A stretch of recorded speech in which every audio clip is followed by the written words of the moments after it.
In October 2017, the New York Times and the New Yorker published a report that accused Harvey Weinstein of rape, sexual assault, and sexual abuse over a period at least 30 years. Over 80 different women, current and future actresses, have came out publicly against him and accused him of this behavior. It was such a big phenomenon that the now called Weinstein effect has impacted many powerful men in various different industries, and the hashtag #MeToo has grown into a movement. And at the same time, October 19th, 2017 to be exact, I opened up about my own assault to a professional therapist. These days, it is easier for me to talk about it, but I remember the first time I had to tell my therapist about it. I told her in a calm and somewhat nonchalant way, and when she asked back, "And how do you feel?" I couldn't answer because of my tears. At the age of 10, I was raped by a friend, family friend, in my childhood home, in my bed, next to my sleeping parents. It was the middle of the night when all of a sudden I woke up to strange noises, and I went to check.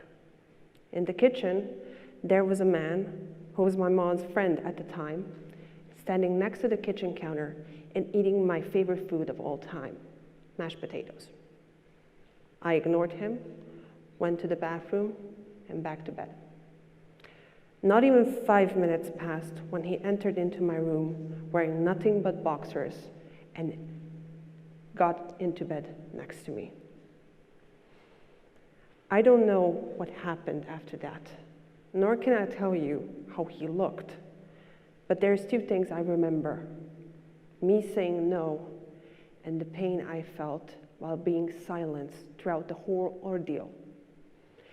And after everything ended and he left my room, and me waiting 10 minutes for him to fall asleep just to be sure he doesn't hear me, only then did I go to my parents' bedroom, got into bed next to my mom, and whispered, "It hurts." She asked back, half asleep, "What hurts?" And I told her, "Down there." She didn't answer, and I fell asleep shortly afterwards. I can't tell you truly what happened between him entering my bedroom and me entering my parents' bedroom, but I can tell you the feeling I had. I had a distinct feeling of shame. And this shame followed me throughout my whole childhood and impacted me in every way. It impacted me the way I feel about myself, my body, and my capabilities. I'm stupid. That's why I'm failing at school. I'm dirty. That's why I don't have a boyfriend. I'm ugly because I'm fat. I'm useless because I can't do a single lap around my school, and so on and so forth. If a man showed me just a single affection, I would put him on a throne and I would make him a king and would protect him from everybody, even from my parents, no matter how toxic he was towards me. I even justified my old fencing coach's comments when I hinted him about the whole thing, when he said, "Men can't help it, it's normal." Yet, I had a fear of men, a fear of being alone, and I couldn't even trust the men around me, not even my own dad. So, we got to work, because I wanted to come over this fear and not be afraid and get a panic attack when a drunk guy yells at the bus stop 200 meters away from me, or to wake up in the middle of the night sweating. When we started to get to work, I thought that the hardest thing to talk about will be what happened to me. But in a matter of 3 weeks, I realized that wasn't the hardest thing. But the hardest thing was to accept that it was not my fault. I thought I accepted this, but I realized that as a child, I was taught to not talk to strangers, not accept candy, to say no, and if all else fails, to run, hide, and scream for help. Yet, when the time came, I did no such thing. I froze and let the whole thing happen to me. And I thought to myself, maybe, just maybe, if I would have done any of this, it wouldn't have happened. My therapist looked at me calmly and asked, and what if you did all this? What if you did all this and he still would have assaulted you? Would you blame yourself? I said no. And she asked back, then why do you blame yourself when you were a child? At that moment, I realized that I was blaming a kid for something she could have not stopped. That kid was me. In those sessions, I learned that healing from such an event takes time and a lot of self-care and self-love. And these stages can be put into 5 different categories. The first one is realization, which is when you realize that this whole thing happened to you. For some people, it's instant.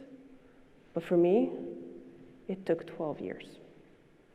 The second is anger, a rage so powerful that you have never felt before.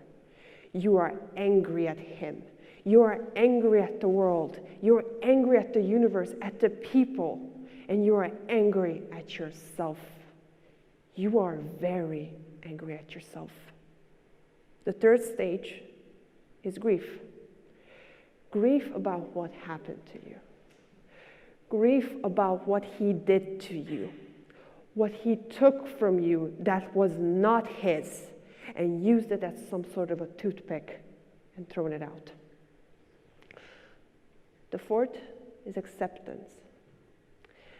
When I mean accepting, it's not a feeling that's going to be like, yeah, so it happened, whatever. It can be, but usually it's just accepting that what happened to you was out of your control. And the fifth and final stage is openness.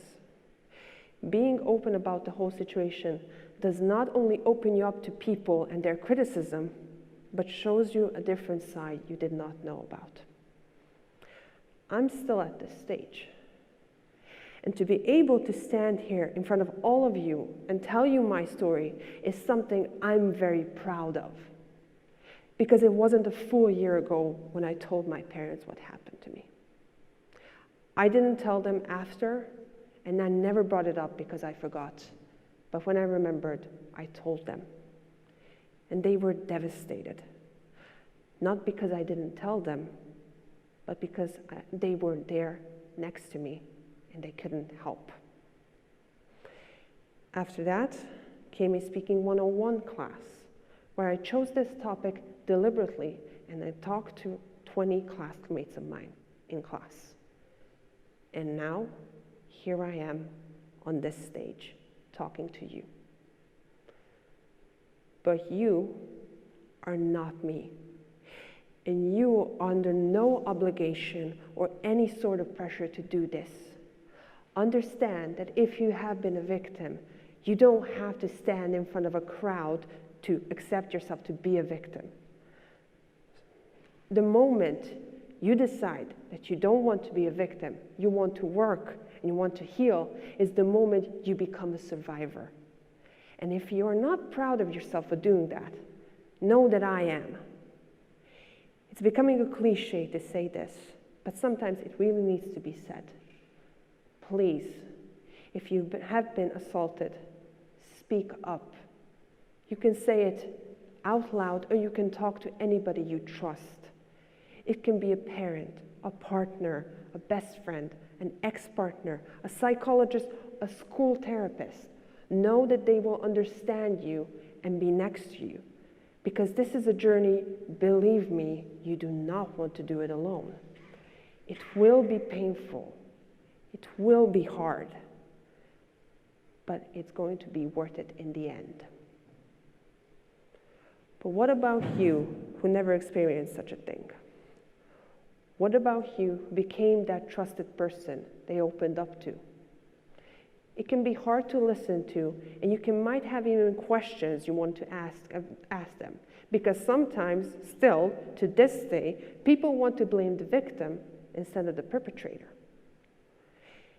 In 2018, the European Union commissioned a gender-based violence study and found that in Hungary, over 43% of people believe that assault can be excused in one way or another.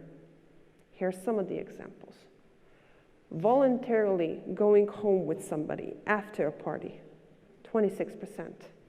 Flirting beforehand, 18%. Wearing, revealing, provocative, sexy clothing, 18%. Not clearly saying no or fighting back, 18%. Walking home alone at night, 18%. If the assailant did not know what he was doing, 18%. Finally, if the assailant regrets his actions, 3%. This is what the psychologists call a just world hypothesis, which is the idea that we people believe one will get their punishment so badly that we are willing to excuse an inexcusable act. This can happen by either blaming the victim.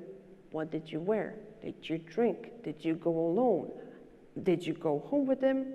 Or excusing the assailant for his actions with such things as, oh, he was drunk, so what? Or, but he's handsome and successful, surely he would never do such a thing. Or, and this is my favorite comment, she is a sex worker and they are not women, so this does not count. Let's get one thing straight. If you have been touched in any way, shape, or form that you did not consent to, it doesn't matter if you are a school student, a teacher, a store clerk, a sex worker, it is not okay. And just because somebody's handsome and famous does not mean they can do no wrong. If you want to help us, if you want to help the victims, here's how you can do it. Listen, understand, empathize, and support. Listen to what they have to tell you. Don't go asking questions, just listen. Sometimes the best thing you can do is listen. Understand that they are talking about something that is really painful, and empathize with them because they need it. And finally, support it. Whether they want to go to the authorities or they just want to get therapy, be there every step of the way. I guarantee it that they are going to be thankful to you in the long run. I know this is a hard topic to talk about, and you're feeling like you're walking on pins and needles when somebody brings it up, but you're not. Understand that we need to talk about this, and if we talk to each other with kindness, it will be easier. This won't be solved in 5 or 10 years. It's going to take time. But if you are kind to each other, and especially if you're kind to yourself, it's going to be worth it. Thank you.